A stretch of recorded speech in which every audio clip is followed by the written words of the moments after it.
and he said, hey, I just want to apologize. I know you've been trying to get a hold of me. And after hearing that, I was like, say no more. He sent me the catalog, said, let me know this. And I was like, and that was my biggest breakthrough, doing that. And I just went to work, put together a purchase order. I think I sent him in the next 2 days, I sent him a purchase order, and then just started building the relationship from there. E-commerce is the greatest business opportunity of our generation. What's up, people? Welcome to the Ecom Unlimited podcast. I am your host, Kaj, also here with Josh. And today we have our first interview on the podcast. One of our students, Cameron. Cameron, what's up, man? Hey, how's it going, guys? Thanks for having me. I appreciate it. Yeah, of course. Glad to have you. All right, so let's dive right into it. So we're Amazon sellers. You're also an Amazon seller. We've been selling on Amazon since 2017. You are much newer in your journey. So how long have you been selling on Amazon, and what got you into Amazon? Yeah, so my story is a little funny. So how long I've been selling on Amazon? I started around, I think, November last year is when I started OA. And that's when I learned, just was learning about Amazon itself. So that's when I opened an Amazon account, learned OA, but during this time, I was running out of money because I was in a motorcycle accident, which I'll get into. So I went back to work and then found wholesale. So I was more attracted to the wholesale side of things. And then that's when I kind of started really getting back into it and trying to be okay, I think I can make this work. And yeah, from there, it pretty much in June, I think I got a course from someone else, started there. And that's how I got started. And then that's when I transitioned over to you guys. And that's where I kind of feel where I can get my help. I got a wholesale course from somebody else, but I wasn't being coached. So then that's when I got with you guys and helped me with all my questions, anything I need answered, always there. So now I feel like I got what I needed to know. And then now I'm getting the help I need along the way. That's awesome. Now, so tell us a little bit about now that you kind of transitioned from OA to wholesale. How did you end up finding your first supplier? So my first supplier was typically what you hear, calling them back over and over. They didn't just approve me right away. So when I first started applying to open wholesale accounts, I opened a couple accounts. There were, some of them I was looking into cash and carries. Some were just more legit, but just going through suppliers and trying to learn the whole process. And then my first supplier, they were kind of a bigger one. They were well established. They needed a lot more documentation. They were, I was just thinking, oh, I'm not going to be able to land this right away. Well, they emailed me back just asking for my information. I was like, okay, cool. Emailed them back, and they asked me a weird question because my business was set up in Wyoming. So they were kind of what's going on here? And I let them know. They never emailed me back. That's when I started phone calling them and started bugging them pretty much on a weekly basis.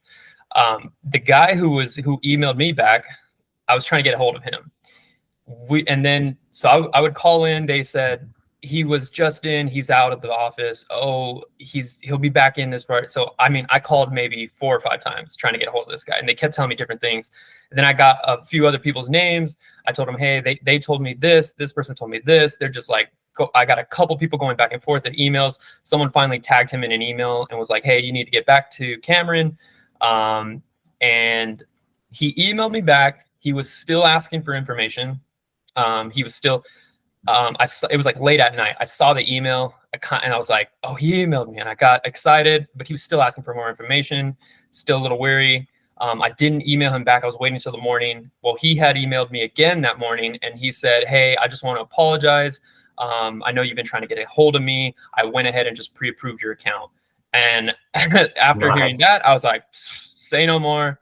He sent me the catalog, said, let me know this. And I was like, and that was my biggest breakthrough, like, doing it. And I just went to work, put together a purchase order. I mean, I think I sent him, like, in the next 2 days, I sent him a purchase order, and then just started building the relationship from there. They didn't ship to residential, which I'm just at my residence right now, when I was starting. And they also didn't do prep centers. So he told me that, like, right off the back, like, if you want it, it has to be your own warehouse, all this stuff. So I'm lucky enough that I was close somewhat. I would drive down there, but that also helped me because I would see him face to face. And he would, every time I'd go down there, he'd come out and be like, hey, how's it going? And we would talk a little bit. And then even in between those little bit of interactions, I got so much information from him, and just like, and just being able to see him. And he emailed me a few catalog deals. He gave me a few like tricks and tips on like things people were ordering. So that was my first legit supplier who I was able to buy multiple times from. The only problem I had with them was stock issues. They were really, I just cutting my purchase orders more than half, so yeah, that's and then frustrating. that's when I started transitioning out of that and going back into, like, I'm kind of transitioning, looking into, so I got a prep center and doing that, and I'm transitioning to the East Coast. So, but yeah, first supplier, that's how that worked out. So how long would you say that like whole process took with you just like kind of continuing to reach out, emails, like until you got like your first like PO? Like, I think a lot of people always ask me, they're always like, how long is this going to take? Like, how long before, I'll start getting my first sales? Like, maybe dive in a little bit there. Mm-hmm. That's a hard one. And obviously that's going to be dependent on everybody's situation. Who knows? Maybe you find like a supplier who you're just like, oh, you open an account, they were profitable, and you just start purchasing. For me, it was maybe about like 3 months or so from getting that first wholesale course. Okay. And then trying, but I had to set up like my website, all my business, everything had to be like, and for me personally, I never used a computer my whole life.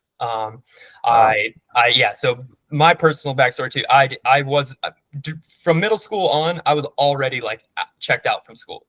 I was a skateboarder. I was completely disengaged from any of that. So learning how to use a computer, even just doing all this, was like such a huge learning curve for me. Gotcha. So like, yeah, but what was the question again? I'm sorry. And just like time frame of like how long it would take like from you to contacting supplier and first PO. That was about like 3 months going in, from setting everything up to start trying to contact suppliers. But then it was a lot harder too, because people who are transitioning, who have been doing OA, and then they can transition, you can kind of have like some products and pricing they understand. I was kind of starting from scratch. I had like sold OA products, but they were all so random, so long ago, and it wasn't a lot. But yeah, even just going through that one supplier, I learned so much. But it was about 3 months. Yeah, it was like, and then it was like reaching out. Or first it was just trying to get a list of suppliers. That's obviously like the first one. And then here's a question for you. So how many suppliers did you reach out to before you contacted this one? And how many times do you think you followed up with that supplier before you actually had a good conversation? Like, how many emails, how many phone calls before it, like, okay, now the account's open and I got the catalog? Was that with that first one that I opened up? Yeah. Yep. Yeah, that one. I emailed probably like a couple times, and then we went back and forth, and then I had to call him like 6 times, maybe, like back and forth, before like he finally got back to me. And then and that was what almost gave me like course of like, and that was how long? What do you got, like a 2 or 3 week process for that? For that whole process, about a month, maybe, just like because at first I had to like email them, and then I kind of wait for them to email me back. Then we kind of started playing tag a little bit, going back and forth. Yep. But yeah, then he finally got back to me. That's where the sauce is, man. The magic is in the follow-up. If you following up does not mean sending a second email. Following up means sending the second email, the third email, the fourth email, the first phone call, through the 10th phone call. And then in Cameron's case, and in our case too, that also includes showing up in person. So if you're not willing to contact a supplier 10 times over the course of a month, then your success rate is going to be much lower. But if you can continue to follow up until you get a definite answer or get the account, you're going to have success. Yeah, most 100%. definitely. Now going through all like these catalogs that you first got with like your first supplier, talk us through a little bit about like how you felt when you got that, and like what are like maybe some changes in your business that help you get through catalogs in general that the kind of wholesalers will send you.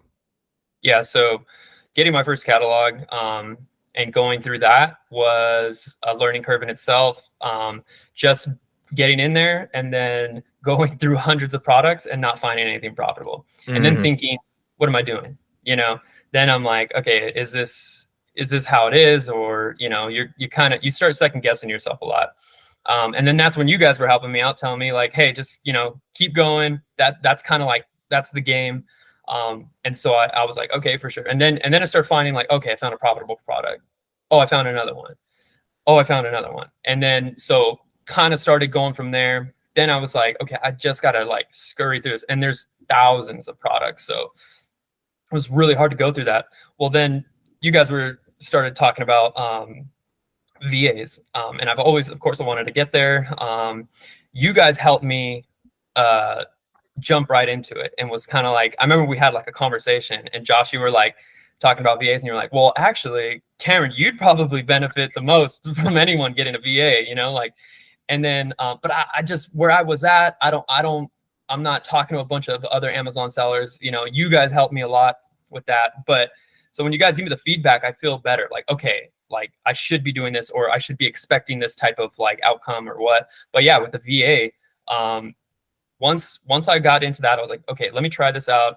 Got a VA, trained her, didn't even know I had that much information to give out and to train. And I felt so much better about myself even. And just that gave me a level of confidence. And then just having someone going through the catalogs, which freed up my time to where that's all I did. I stopped everything. Once I got that supplier open, everything stopped. I wasn't looking up suppliers. I wasn't reaching out to suppliers. Right. I have like 2 catalogs. I had 3 catalogs. One of them was kind of like not looking like they were working with e-commerce sellers. Another one was like 11,000 products and super random, but there was some good stuff in there. But this one just seemed way more well-established, super legit. And this is the one where I was like, I'm going all in. And then I was able to put together some purchase orders. So that's where we went. Going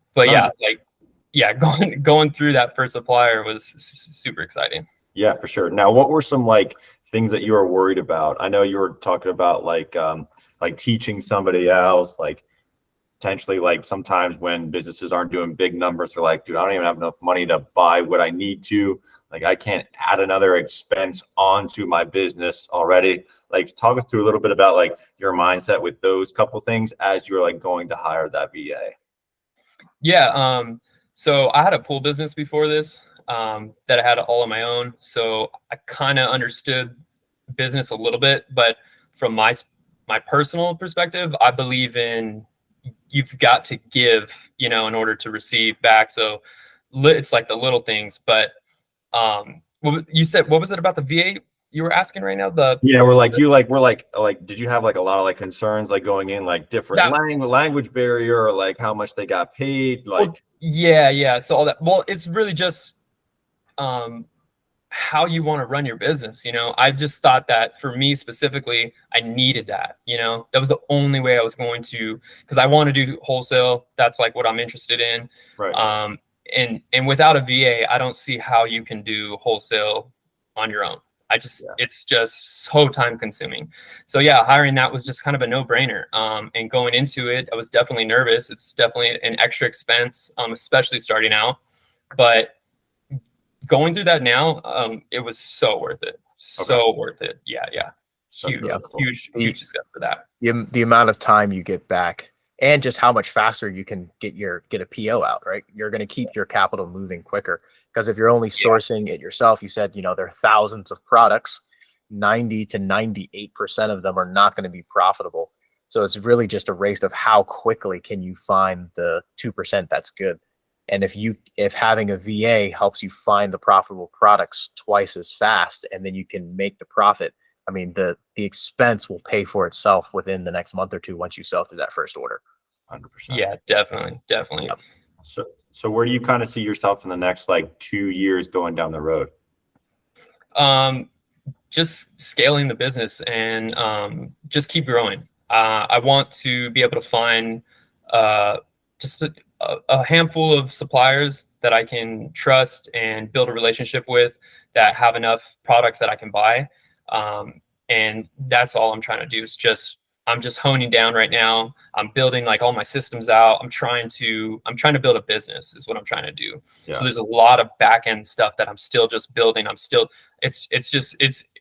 I love this because I like to stay busy, and there's just so much moving parts, like when you're especially starting out, and like there's just so many little things, like, and I'm just getting things, everything I do now, I try to track, and I try to write notes about it, and I try to, so that I can create a system for that. So like, because before I was just doing everything, and then I'd go back maybe a month later to like go do something, like I'm like, well, I'm redoing it now. So I'm trying to just track everything that I do as I go. That's awesome. That's awesome. Yep. Yeah, that's the best. With anything that you do more than once, there should be a SOP, so a standard operating procedure, which is essentially just a Google Doc of the step-by-step process. Everything that happens more than once in the business, there should be an SOP for. And that's one thing that we focused on doing a lot this summer. So that way, if I'm not able to do it and someone else who's not normally doing that task has to do it, there's like written documentation on how to do that. And it gets you ready for, a new hire, which is like, why we have our wholesale sourcing criteria for the VAs or for my admin, whatever task there is, there's a step-by-step procedure. And it's helpful for me too, because now that we have a little bit of a bigger team, there are certain tasks, particularly administrative tasks, that my admin does more than I do. And then if he's not able to do it and I need to do it, I'm actually reading his SOP. He's the one who does it the most, and he made it. So then I'm asking him questions on how to do stuff, which is cool. But yeah, it's super important to get those back end processes set as you're scaling. For sure. So where can people find you on the internet, Cameron, if they want to reach out? Shoot, what I have to look at, I think it's just Cameron Lucero, my Twitter. Yeah, so I pretty much, my backstory too on how I got into Amazon was I was in a motorcycle accident. It was a horrible motorcycle accident. I don't know how I'm still walking or alive, which is super crazy, but it was a blessing. It was a blessing, that motorcycle accident. But I made a Twitter account because I'm obsessed with fighting. So I follow fights and stuff. I made that. I couldn't walk for like 2 months. I found investment guys. And then from there, I found reselling, and I learned eBay, and then from there learned Amazon. But once I went, it all blew my mind. I just couldn't, even when I was still doing it, I still couldn't get the concept. I was like, how is this even working? Like, I was like, I was doing eBay starting out, and I was like, well, how are people buying toys from eBay? I was packing like 15 packages a day. I was like, what is going on? Like, but so then, yeah, transitioning over to Amazon, that was a big one for me because I didn't know if I was reading scam stuff on Twitter, but I couldn't call BS on anyone. So I told my wife, I can't call BS on these guys. I'm just not getting that vibe. They don't seem like they're scamming. They seem legit. They seem like they just want people to win. Like, it was weird. And I'm like, this seems like a really good community. And I couldn't get away from it. And I just stayed like following it. And then as I'm like rehabbing and doing all that, and eBay is what helped me. I was going into Targets, and I was learning how to walk using scanning stuff in Targets. So it was awesome. I was just learning how to walk, hobbling around Targets, just trying to buy stuff. And so like, yeah, that's just pretty much like how I got into it and everything. But yeah. That's awesome. Never heard of RA being used as therapy, but I love it. I know. That is cool. So funny. I know. That's awesome. Literally what I did. I had to learn how to walk again, and that's exactly what I did. Perfect. Well, everyone, go check out Cameron Lucero on Twitter. All right. Yeah, Thanks that's for what it is. tuning in to episode 2 of Ecom Unlimited podcast. We will see you on the next one.